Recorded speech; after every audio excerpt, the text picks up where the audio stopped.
everybody, good evening. This side is Prashant, and in this video, I'll tell you about GMR Airport infrastructure. Recently, I have bought some shares of GMR Airport. I'll show you later.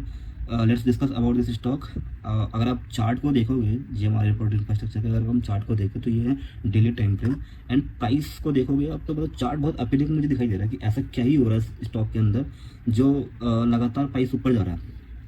सो बाद में financial देखेंगे, पहले हम chart को देखते हैं। तो ये स्टॉक का 118-120 रुपये के आसपास में ऑल टाइम हाई था।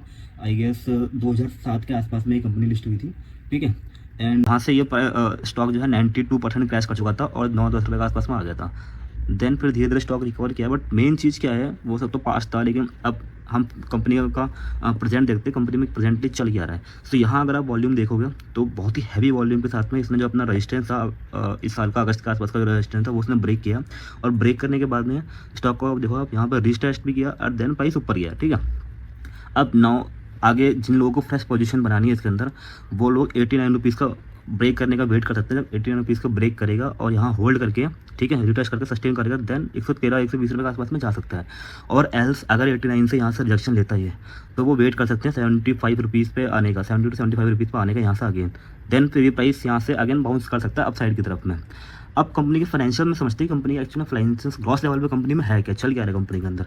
तो मैं अगर आपको फाइनेंशियल दिखाऊँ कंपनी के अंदर, एंड यहाँ पे अगर आप स्टॉक का पी रेशो देखोगे नथिंग, आपको कुछ दिखाई नहीं देगा यहाँ पे क्योंकि कंपनी नेगेटिव में है। एंड सो यहाँ से हम क्वार्टरली रिजल्ट देखते हैं। कंपनी की सेल्स की बात करते हैं हम, तो इस साल जो है कंपनी की सेल्स में थोड़ा सा इजाफा हुआ है, ठीक है, कंपनी की सेल्स थोड़ी सी बड़ी है। एंड कंपनी का ऑपरेटिंग प्रॉफिट मार्जिन 35% से 30% पर रिड्यूस हो चुका है इवन, ठीक है। एंड ये कुछ कंपनी के अंदर से इनकम थी वो भी रिड्यूस हो गई है। Now let's look at the net profit. Net profit 135 crore था माइनस में लास्ट क्वार्टर में, एंड दिसंबर क्वार्टर में 465 करोड़ के आसपास में है माइनस के अंदर, मतलब कंपनी और ज़्यादा माइनस में चली गई है। एंड मैं कंपनी के आपको अगर बोरोविंग्स दिखाऊं, ये कंपनी की बैलेंस शीट्स एंड कंपनी की बोरोविंग्स 31,000 करोड़ की कंपनी की बोरोविंग्स हैं, ठीक है। कंपनी के पास कर्जा 31,000 करोड़ का।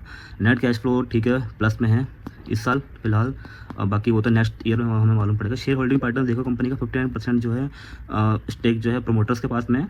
एंड FIS की होल्डिंग रिड्यूस हुई है, थोड़ा सा उन्होंने ऑफलोड किया अपना स्टेक इसके अंदर, एंड DIS ने होल्डिंग्स बढ़ाई है, पब्लिक की होल्डिंग्स थोड़ी सी रिड्यूस हुई है इसके अंदर। तो ये तो हो गया फाइनेंशियल लेवल पे। फाइनेंशियल लेवल पे अगर बात करूँ कंपनी में दम नहीं दिख रहा है मुझे, क्योंकि कंपनी लगातार लॉस ही लॉस कर रही है।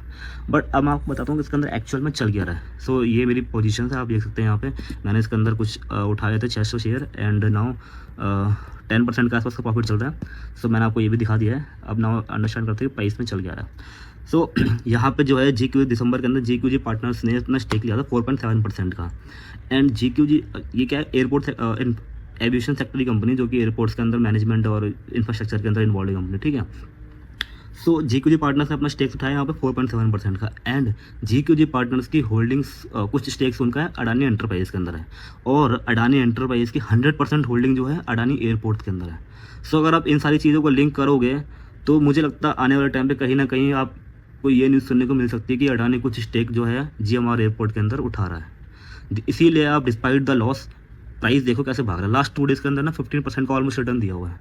सो एक ये रीज़न हो सकता है कि प्राइस का मतलब भागने का, कि आने वाले टाइम पे हो सकता है अडानी की तरफ से कोई न्यूज़ आ जाए GMR के लिए।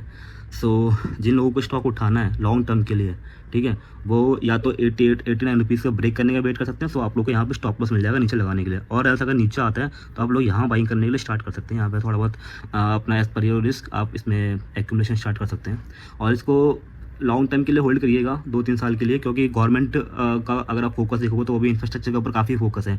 तो जो करंट लीडिंग गवर्नमेंट है अगर ये इलेक्ट हो जाती है दोबारा से, तो मैं कह रहा हूँ कि ये स्टॉक 120 150-200 तक तो बहुत ईजिली जा सकता है, अगर फंडामेंटल लेवल्स पे कुछ चेंजेस होते हैं तो।